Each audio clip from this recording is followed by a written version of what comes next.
Praise the lord, hallelujah. प्रभू येशूच्या प्रिय आणि पवित्र नावामध्ये आजच्या संदेशामध्ये मी तुम्हा सर्वांचं मनपूर्वक स्वागत करीतो. प्रियानो, आजच्या ह्या संदेशामध्ये विशेष करून आपण बालकांची सुरक्षितता व त्यांची वाढ व त्यांना प्राप्त होणारा आशीर्वाद याविषयी आपण संदेश पाहणार आहोत.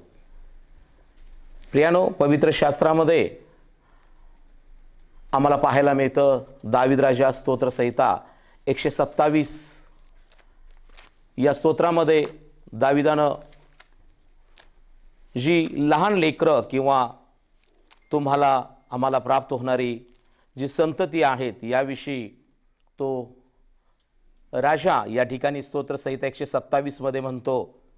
3ऱ्या वचनामध्ये पवित्र शास्त्रातून स्तोत्रसंहिता 127 आणि 3रं वचन पहा, संतती ही परमेश्वरानं दिलेलं धन आहे, पोटचं फळ त्याची देणगी आहे. तरुणपणातले पुत्र हे वीराच्या हातातील बाणांप्रमाणे आहेत. प्रियानो, लहान बालके आणि तरुण तरुणी यांना पवित्र शास्त्रामध्ये विशेष महत्त्व दिलं गेलेलं आहे. खुद्द दावीद हा राजा स्तोत्रसंहिता 127 3 आणि 4 या वचनामध्ये तो म्हणत आहे, आपल्याला जाणीव करून देत आहे की संतती ही परमेश्वरानं दिलेलं धन आहे, पोटचं फळ त्याची देणगी आहे. आणि त्याचबरोबर तो पुढे जाऊन हे म्हणतो, ही बालके किंवा ही संतती जेव्हा ही वाढतात शरीरानं, ज्ञानानं, बौद्धिकरित्या आणि आत्मिकरित्या, शैक्षणिकरित्या, तेव्हा त्या तरुण तरुणीविषयी तो म्हणतो, हे तरुणपणातले पुत्र किंवा कन्या हे वीराच्या हातातील बाणांप्रमाणे आहेत. प्रिय आई वडिलांनो, तरुण तरुणीनो, बालकांनो, परमेश्वराच्या दृष्टिकोनातून तुम्ही परमेश्वरानं या भूतलावर तुम्हाला तुमच्या परिवारामध्ये तुमच्या आईवडिलांसाठी तुम्ही धन आणि देणगी आहात. आज ज्या वयामध्ये आपण आहात ते तुम्ही आईवडिलांसाठी देणगी तर आहातच, पण धनी आहात. आणि शास्त्र सांगतं तरुणपणातले पुत्र हे वीराच्या हातातील बाणांप्रमाणे आहेत. हा वीर परमेश्वर आहे. प्रियानो, जो तरुण जी तरुणी परमेश्वराच्या भयामध्ये, परमेश्वराच्या आज्ञेमध्ये, देवाच्या प्रीतीमध्ये, देवाच्या कृपेमध्ये जेव्हा तरुण तरुणी राहू लागतात, तेव्हा हे तरुणानो, तरुणीनो, तुमचं जीवन हे परमेश्वराच्या म्हणजे वीराच्या हातातील बाणांप्रमाणे बनतं. परमेश्वर तुम्हाला योग्य कामासाठी उपयोगात आणतो. परमेश्वर तुम्हाला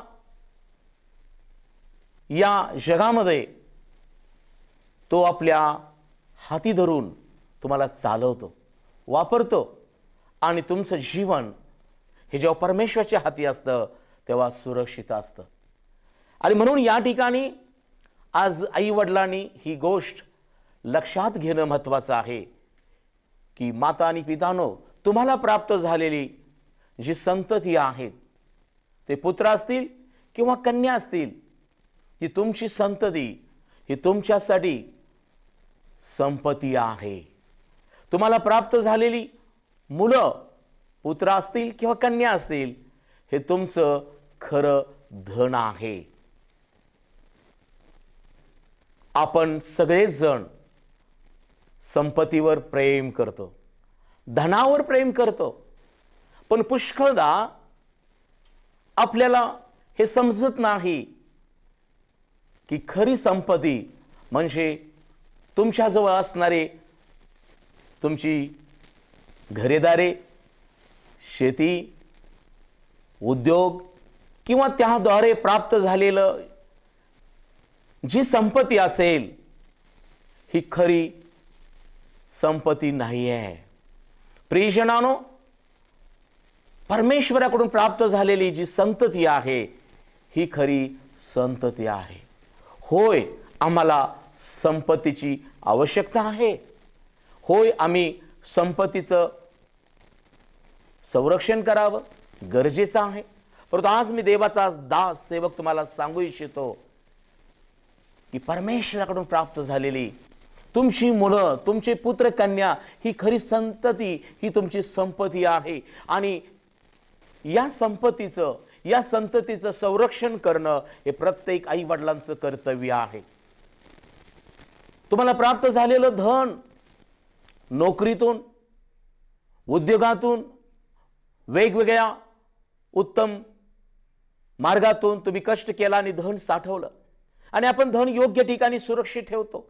बँकेमध्ये, तिजोरीमध्ये, अनेक ठिकाणी आपण गुंतवणूक करतो, चांगली गोष्ट आहे. पण आज या जगामध्ये, आज तुमच्या सभोवताली घडणाऱ्या परिस्थितीकडे पाहून आज आम्ही जागरूक होणं गरजेचं आहे. कारण प्रभू येशू ख्रिस्तानं स्वतः म्हटलेलं आहे, योहान 10 मध्ये तो म्हणतो, चोर येतो तो चोरी, घात आणि नाश करावास, परंतु मी आलो आहे ते जीवन द्यावयास. प्रियजनो, आज आम्ही वर्तमानपत्रातून बातम्या ऐकत आहोत, मीडिया, टीव्हीच्या माध्यमातून पाहत आहोत की हा चोर म्हणजे सैतान, हा अनेक लोकांना दुष्ट प्रवृत्ती निर्माण करून वासनेच्या द्वारे, व्यसनाच्या द्वारे अनेक चुकीचे दुष्ट प्रवृत्तीचे लोक आज खऱ्या अर्थानं तुमच्या आणि माझ्या लेकरांच्यावर ते हल्ला करत आहेत. आज हा देश, आपलं राज्य, आपला समाज असुरक्षित आहे, लेकरं असुरक्षित आहेत. आणि म्हणून आज आम्हाला देशामध्ये आक्रोश पाहायला मिळत आहे. लेकरांच्यावर होणारे अत्याचार, अन्याय, लैंगिक शोषण याकडे दुर्लक्ष करून चालणार नाही. आणि म्हणून आजचा हा संदेश मी तुम्हाला सांगत असताना, आई वडिलांनो, विशेष करून पहिली गोष्ट लक्षात घ्या, तुम्ही कष्ट करता, पुष्कळ संपत्ती साठवत असाल, तुम्ही पुष्कळ उद्योग, नोकरी करून धन साठवत असाल आणि त्या संपत्तीचं, त्या धनाचं संरक्षण करत असाल. परंतु आज ही वेळ आलेली आहे की विशेष करून ज्या परमेश्वरानं तुम्हाला दिलेली संतती ही तुमची संपत्ती आहे, त्या संपत्तीचं संरक्षण करणं तुमची, माझी जबाबदारी आहे. तुम्हाला प्राप्त झालेलं परमेश्वराकडूनचं ही जे धन आहे लेकरं, त्या धनाचं प्रथम संरक्षण करणं ही जबाबदारी आहे. पुष्कळदा व्यापार, उद्योग, नोकरी, धावपळ यामुळे आई वडील खऱ्या संपत्तीकडं, खऱ्या धनाकडे दुर्लक्ष करत आहेत. आणि यामुळं बायबल पेत्र म्हणतो, पहा सैतान हा गर्जणाऱ्या सिंहासारखा आहे. पेत्राच्या पत्रामध्ये आम्हाला पाहायला मिळतं, पवित्र शास्त्रामध्ये देवाचा सेवक पेत्र या ठिकाणी त्यानं या सैतानाला त्याचं जो उल्लेख केलेला आहे, पेत्राचं पहिलं पत्र आणि 5वा अध्याय यामध्ये आम्हाला पाहायला मिळतं, 8वं वचन, सावध असा, जागे रहा, तुमचा शत्रू सैतान हा गर्जणाऱ्या सिंहासारखा कोणाला गिळावे हे शोधित फिरतो. आज समाजामध्ये, आज आजूबाजूला काय परिस्थिती आहे? वासनेने ओढलेले लोक, नशेमध्ये असणारे लोक, व्यसनाच्या आहार गेलेले अनेक लोक, प्रियानो, लहान लहान बालकांना शोधत आहेत, त्यांच्यावर अत्याचार, त्यांच्यावर बलात्कार करून त्यांना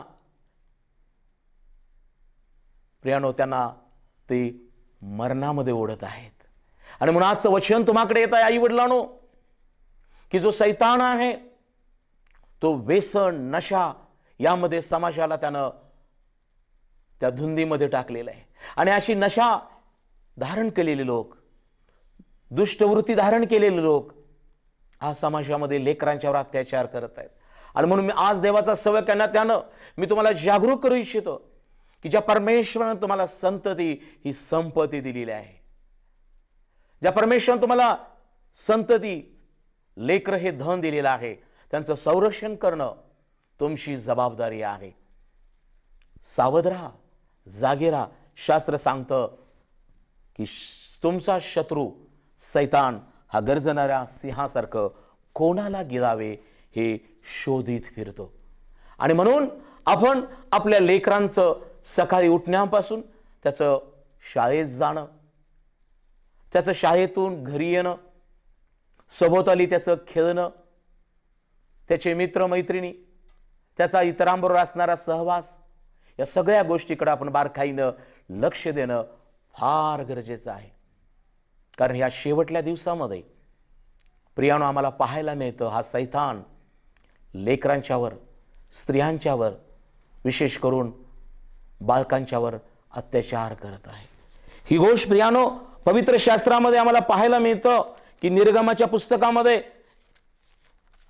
जो राजा होता आम्हाला पाहायला मिळतं, तो राजा फारो.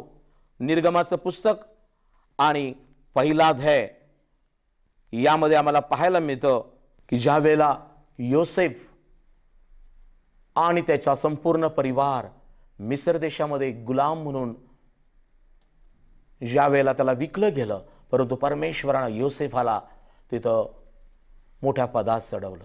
योसेफानं त्याच्यावर अन्याय केलेल्या आपल्या भावंडांना त्या ठिकाणी बोलावून त्यांचा विस्तार आणि त्यांना आशीर्वाद मिळाला. परंतु आम्हाला पाहायला मिळतं की जेव्हा त्या देशामध्ये इस्रायल लोकांची संख्या वाढल्यानंतर की जो राजा त्या देशावर राज्य करू लागला, त्याच्या लक्षात आलेलं आहे की इस्रायल वंशाचे लोक आपल्यापेक्षा संख्येने व बलाने अधिक झालेले आहेत. आणि त्यांनी ठरवलं त्या राजानं की चला आपण त्यांच्याशी धूर्तपणाने वागूया, कारण तर नाहीतर ते संख्येने फार वाढतील. आणि मग फारोनं काय केलेलं आहे की फारोनं एक आज्ञा केलेली आहे. आणि निर्गमाचं पुस्तक पहिल्या अध्यायामध्ये आम्हाला पाहायला मिळतं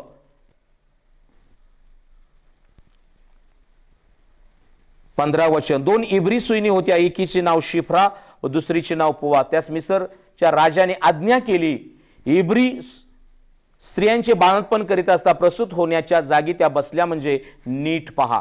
आणि मुलगा असला तर त्या जीवे मारा, पण मुलगी असली तर तिला जिवंत ठेवा. त्या सुईणी देवाचे भय बाळगणाऱ्या होत्या, म्हणून त्यांनी मिस्री राजाच्या हुकमाप्रमाणे न करता नर बालकासे जिवंत राहू दिले. त्या मिस्री राजाने त्या सुईणीस बोलावून विचारले, तुम्ही हे काय करता? नर बालकास का जिवंत राहू देता? त्या सुईणी फारोस म्हणाल्या, इब्री बायका काही मिस्री बायकांप्रमाणे नाहीत, त्या फार जोमदार आहेत आणि सुईण जाऊन पोहोचण्यापूर्वीच त्या प्रसूत होतात. याबद्दल देवाने त्या सुईणींचे कल्याण केले. इस्रायल लोक तर बहुतपट वाढून प्रबल झाले. त्या सुईणी देवाचे भय बाळगणार होत्या, म्हणून त्याने त्यांची घराणे वसवली. तेव्हा फारोने आपल्या सर्व लोकांस आज्ञा केली की इब्रियांना होतील तेवढे सगळे मुलगे नदीत टाका आणि होतील तेवढ्या सगळ्या मुली जिवंत ठेवा. पहा, फारो राजाने आज्ञा केली होती की इब्रियांची जी मुलं आहेत, जे मुलगे असतील ते नदीत टाका आणि मुलींना जिवंत ठेवा. आणि अशाच वेळेला एक घटना घडली. लेवी वंशातल्या एका पुरुषाने जाऊन, 2 अध्याय 1 वचन, लेवीची कन्या बायको केली. ती स्त्री गर्भवती होऊन तिला मुलगा झाला. तो बालक सुंदर आहे पाहून तिने त्याला 3 महिने छपून ठेवले. पुढे त्याला छपून ठेवता येईना म्हणून तिने लवाळ्यांचा एक पेटारा करून त्याला डांबर व राळ चोपडली. त्या पेटाऱ्यात त्याने त्या बालकास घालून नदी तीराच्या लवाळ्यात नेऊन ठेवले. आणि त्याचे काय होईल ती पाहाव्यास त्याची बहीण दूर उभी राहिली. मग फारोची कन्या नदीवर स्नान करावयास आली.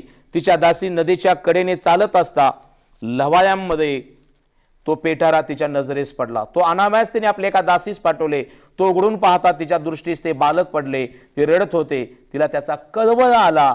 ती म्हणाली, ही कोण्या तरी इब्रियांचे बालक आहे. तेव्हा बालकाची बहीण फारोच्या कन्यास म्हणाली, आपणाकरता मुलास दूध पाजवासाठी इब्री स्त्रियातून एखादी दाई बोलावू काय? फारोच्या कन्याने तिला म्हटले, जा बोलाव. तेव्हा ती मुलगी त्यात जाऊन त्या बालकाच्या आईस घेऊन आली.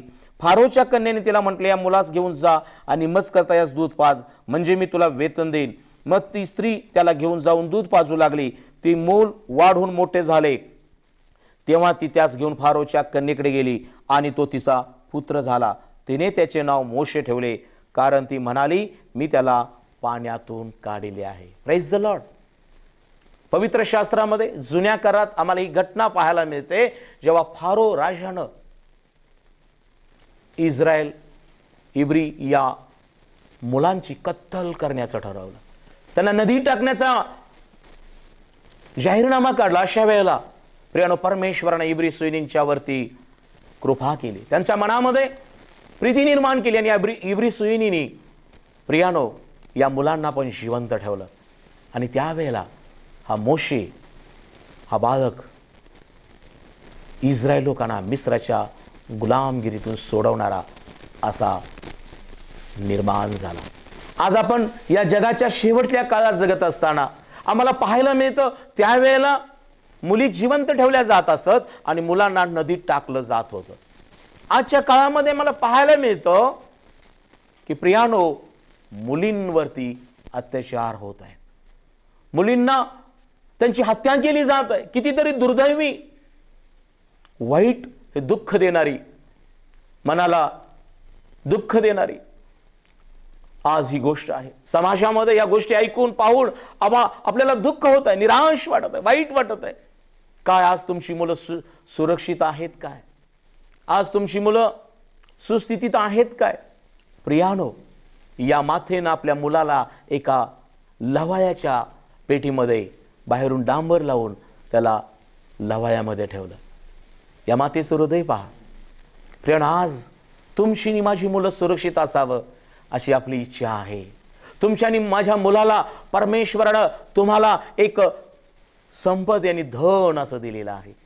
आणि म्हणून तुम्ही तुमच्या मुलांच्या सुरक्षतेसाठी काय उपाययोजना करत आहात महत्वाचं आहे. ज्या मार्गावरून तुमच्या घरापासून तो मुलगा किंवा ती मुलगी आपल्या शाळेकडे जाते, त्या मार्गावरती कोणत्या अडखळणी तर नाहीत ना? ज्या रिक्षातून, ज्या वाहनातून तुमची मुलं स्कूलला, शाळेला जातात, ते वाहन सुरक्षित तर आहे ना? त्याची विचारपूस करणं प्रत्येक आई वडिलांची जबाबदारी आहे. ज्या शाळेमध्ये तुमची मुलं शिकत आहेत, तिथं प्राप्त होणारी संगत, तिथं असणारे त्याचे शिक्षक, या ठिकाणी तुमची मुलं उत्तमरित्याने शिक्षण, निर्भीडपणाने शिक्षण घेत आहेत का? आई वडिलांनो, ही तुमची जबाबदारी आहे.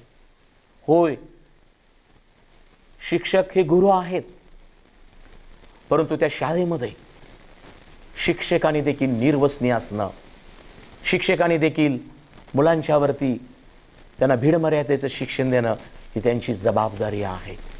प्रियानो, पुष्कळ आई वडील म्हणतात, मी त्याला पुस्तकं दिली, मी त्याला सायकल दिली, मी त्याला उत्तम वाहनाची सोय करून दिलेली आहे, त्याला चांगल्या शाळेमध्ये घातलेलं आहे, माझी जबाबदारी संपली. नाही प्रियानो, आज मी देवाचा सेवक तुम्हाला सांगत आहे, घरापासून शाळेपर्यंत, शाळेपासून पटांगणापर्यंत आणि पटांगणापासून शाळा आणि घरापर्यंत त्याचा प्रवास सुरक्षित आहे काय? तुमचं मूल सुरक्षित आहे काय? तुमचं मूल देवाच्या भयामध्ये, तुमचं मूल आज्ञापालनामध्ये, नम्रतेमध्ये वाढत आहे काय? हे शोधणं तुमची जबाबदारी आहे. ज्या फारोनं मुलांना मारण्याची हुकूम काढला होता, पण परमेश्वरानं त्याच फारोच्या कन्येचं मन आणि अंतकरण प्रीतीनं भरलं. त्या फारोच्या कन्येला, त्या बालकाला पेटारातून उचलून आपलं मूल बनवण्याचं अंतकरण परमेश्वरानं तिला दिलं. माझ्या प्रियानो, समाजामध्ये काही चांगली लोक पण पुष्कळ आहेत की जे निर्दोष, निष्पाप आहेत, परंतु आज अनेक लोक त्यांच्या डोळ्यामध्ये वासना, त्यांच्या जीवनामध्ये व्यसन आणि नशा आहे. अशा लोकांपासून सावध राहा. प्रियानो, पवित्र शास्त्रामध्ये आम्हाला पाहायला मिळतं, मार्क शुभवर्तमान याचा 14वा अध्याय आम्हाला पाहायला मिळतं की ज्या वेळेला 10वा अध्याय, मार्क शुभवर्तमान 10वा अध्याय आणि 13 पासून 16 पर्यंत येशू लहान मुलांना आशीर्वाद देतो. मग लोकांनी त्याचकडे बालकास आणले यासाठी की त्याने त्या स्पर्श करावा, परंतु शिष्यांनी आणणाऱ्यास दटावले. ते पाहून येशूला फार वाईट वाटले आणि तो त्यास म्हणाला, बालकास माझ्याजवळ येऊ द्या, त्यास मना करू नका, कारण देवाचं राज्य असल्यांचेच आहे. मी तुम्हाला खचित सांगतो, जो कोणी बालकासारखा होऊन देवाच्या राज्याचा स्वीकार करणार नाही त्याचा त्यात प्रवेश होणार नाही. तेव्हा त्याने त्यास कवटाळून व त्याचवर हात ठेवून त्यास आशीर्वाद दिला. Praise the lord. प्रियानो, प्रभू येशू ख्रिस्ताकडे जेव्हा आई वडिलांनी लहान बालकास आणलं तेव्हा शिष्यांनी आणणाऱ्यास दठावलं. परंतु प्रभू येशू ख्रिस्तानं जेव्हा हे दृश्य पाहिलं तर प्रभू येशू म्हणतो त्या आणणाऱ्यांना, त्या दठावणाऱ्या शिष्यांना येशूनं दठावलेला आहे. आणि प्रभू म्हणतो बालकास मजकडे येऊ द्या, कारण स्वर्गाचं राज्य असल्यांचंच आहे. आणि बायबल सांगतं प्रभू येशू ख्रिस्ताने बालकांना जवळ घेतलं, त्यांना कवटाळलं, त्यांच्यावर हात ठेवून त्यांना आशीर्वाद दिलेला आहे. प्रियानो, प्रभू येशू ख्रिस्त जो देवाचा पुत्र स्वर्ग सोडून पृथ्वीवर आला, आज त्याच्या दृष्टीसमोर तुमची बालकं आशीर्वाद देण्यासाठी, तुमच्या बालकांना कवटाळून त्यांना प्रभूने स्पर्श करावा, त्याला कवटाळून आशीर्वाद द्यावा, तुमची बालकं देवाच्या कृपेत वाढावी, यासाठी काय तुम्ही आपली बालकं परमेश्वराच्या पवित्र सभास्थानात घेऊन येत असता का? तुमच्या बालकावर तुम्ही हात ठेवून प्रार्थना करत आहात काय? तुमच्या बालकांना परमेश्वराच्या भयामध्ये देवाच्या कृपेत वाढवत आहात काय? आज स्वतःचं मनन करा. शास्त्र सांगतं लूक 2:52 मध्ये प्रभू येशू ख्रिस्त स्वतः बालक असताना लूक 2:52 मध्ये शास्त्रात लिहिलेलं आहे की तो देवाच्या आणि मनुष्याच्या कृपेत शरीराने आणि ज्ञानाने वाढत गेला. आज तुमची लेकरं फक्त शरीरानं वाढत असतील, उंचीनं वाढत असतील, परंतु आज मी देवाचा सेवक तुम्हाला सांगू इच्छितो, तुमच्या मुलांना देवाच्या कृपेत वाढू द्या, त्यांना देवाच्या भयामध्ये वाढू द्या, त्यांना बरं वाईट तुम्ही सांगा. शास्त्र सांगतं हे तरुणा, आपल्या तरुणपणात नजरेस येईल तसा चाल, मनास वाटेल त्या मार्गाने जा, तुझं हृदय तुला आनंद देव, शलोमोन राजा म्हणतो उपदेशकाच्या पुस्तकात. परंतु या सर्व मार्गात परमेश्वर तुझा झाडा घेईल हे तुला ठाऊक असू दे. म्हणून उपदेशकाच्या पुस्तकात 11:12-1 मध्ये तो म्हणतो आपल्या तरुणपणातच आपल्या निर्माण करत्याची आठवण कर, कारण वाईट दिवस येत आहेत आणि अशी वर्षे जवळ येत आहेत की मला सुख नाही असे तो म्हणशील. प्रियजन हो, तरुण तरुणीनो, माता पितानो, आज वेळ आलेली आहे की आपली लेकरं, माझ्या प्रियानो, सुरक्षित असणं ही काळाची गरज आहे. प्रभू येशू ख्रिस्ताकडं ज्यांनी ज्यांनी बालकांना आणलं ते त्यांना प्रभूने आशीर्वाद दिला. आपणास ठाऊक आहे जेव्हा तो बाप आपल्या डोळ्यात आसवे घेऊन येशू ख्रिस्ताकडे रडत होता की माझा मुलगा कधी विस्तवात कधी पाण्यात पडतो, तर प्रभू येशू ख्रिस्तानं त्या तरुण मुलग्याला, त्रास देणाऱ्या सैतानाला दठावलं आणि तो त्याला त्रास देणारा दुष्ट आत्मा त्या मुलातून निघून गेला आणि तो शुद्धीवर आला आणि प्रभू येशूने तो तरुण मुलगा आपल्या बापाच्या हाती दिला. ती याईराची कन्या मरण पावली होती, परंतु त्यानं ती मरणावस्था असताना प्रभूचा धावा केला. येशू तिच्या घरात जाऊन तिला म्हणतो तलिता कुम, माझ्या मुली मी तुला सांगतो उठ, आणि ती जिवंत झाली. येशू ख्रिस्तानं त्या विधवेचा पुत्र तो तिरडीवरून निघाला, तो मेला असता जात असता येशूने त्याला स्पर्श केला आणि तो म्हणाला मुला मी तुला सांगतो उठ, आणि तो उठला. प्रियानो, आज देवाचं वचन तुम्हाकडे येत आहे. प्रियानो, या जगामध्ये आम्हाला पाहायला मिळतं आज तुमच्या आणि माझ्या मुलं सुरक्षित नाही आहेत. आज समाजातील दुष्ट प्रवृत्तीचे, वासनेने भरलेले, व्यसनाने भरलेले, नशा करणारे लोक प्रियानो लेकरांच्यावर हल्ला आणि अत्याचार करत आहेत. आणि म्हणून आज देवाचा सेवक या वचनातून तुम्हाला मी सांगू इच्छितो, जो दावीद राजा म्हणतो पहा संतती हे परमेश्वराने दिलेलं धन आहे, पोटचं फल त्याची देणगी आहे. माझ्या प्रियानो, आज तुम्हाला प्राप्त झालेली तुमच्या कष्टानं जी संपत्ती असेल तिचं तुम्ही संरक्षण करत असाल, परंतु ज्या परमेश्वराने तुम्हाला संतती ही संपत्ती दिलेली आहे त्याचं विशेष संरक्षण करा.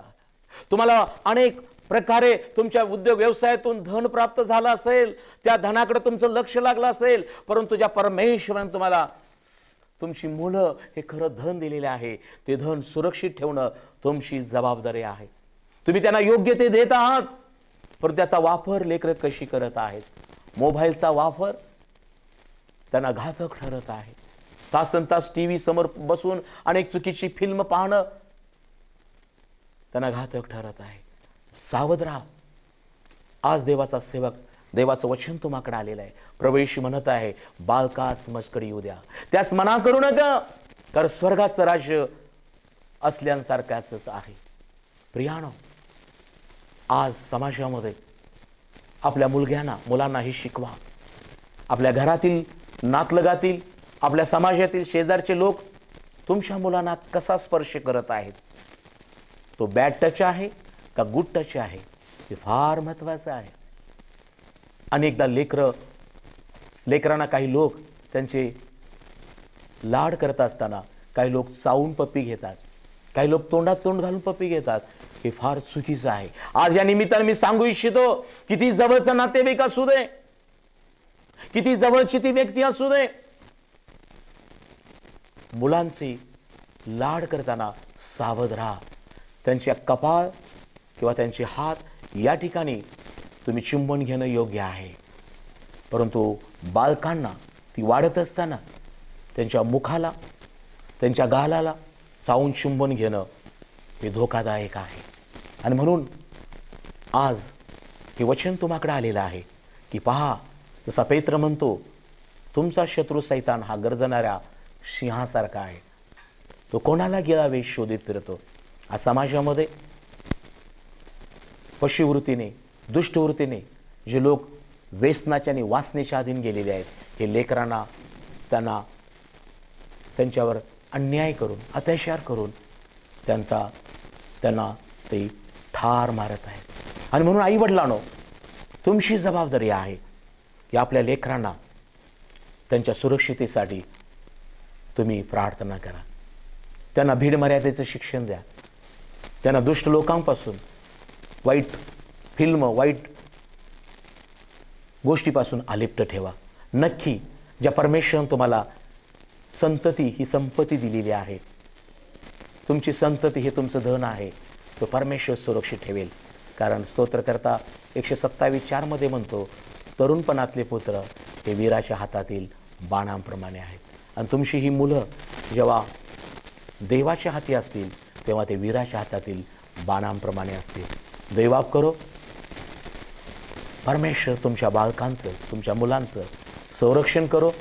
आणि आपल्या भारत देशातील मुले, आपल्या महाराष्ट्र राज्यातील मुले सुरक्षित राहो, हीच प्रभुचरणी प्रार्थना. देवबाप तुम्हाला आशीर्वादित करो. या आपण मुलांच्या सुरक्षितेसाठी, समाजाच्या सुरक्षितेसाठी प्रार्थना करूया. स्वर्गीय पित्या परमेश्वरा, प्रभू येशूच्या प्रिय नामामध्ये मी तुझा दास सेवक या नात्यानं प्रार्थना करीतो. हा जो संदेश या प्रियजनाने ऐकलेला आहे, की स्तोत्रकर्ता 127:3-4 मध्ये म्हणतो, पहा, संतती हे परमेश्वर दिलेलं धन आहे, पुढचं फळ हे परमेश्वर तुझी देणगी आहे. तरुणपणातले पुत्र हे वीराच्या हातातील बाणांप्रमाणे आहेत. दया प्रभू येशू, मी प्रार्थना करीतो, हा भारत देश, या देशातली सर्व तरुण लेकरं, लहान बालक, विशेष करून सर्व मुली यांचं संरक्षण कर माझ्या प्रभू येशू. दुष्ट प्रवृत्तीपासून, वाईट चुकीच्या लोकांपासून माझ्या येशू बालकांचं संरक्षण होऊ दे. दुष्टाई, मलिनता, वैरभाव, कटूपण येशूच्या नावामध्ये मी रद्द करत आहे. राजा येशू, मी प्रार्थना करतो, प्रत्येक बालकाला तू कवटाळून आशीर्वादित कर माझ्या देवा. प्रत्येक बालक येशू तुझ्या कृपेत, परमेश्वर तुझ्या भयात वाढू लागू दे. वाईटाच्या प्रत्येक प्रकारापासून राजा येशू या भारत देशातील, महाराष्ट्र राज्यातील ही सर्व लेकरं सुरक्षित असू देत. प्रभू माझ्या येशू, तू दया कर. संपूर्ण जगभर परमेश्वरा, ज्या लेकरांच्यावर अत्याचार होत आहे, अन्याय होत आहे, युद्धामुळे असेल, सामाजिक तणावामुळे असेल, बापा येशू मी प्रार्थना करतो त्यांचं संरक्षण कर आणि लेकरं तुझ्या कृपेत वाढू देत, सुरक्षित राहू देत. येशूच्या नावाने मागतो, आमेन आमेन. देवबाप तुम्हाला आशीर्वादित करो. Praise the Lord.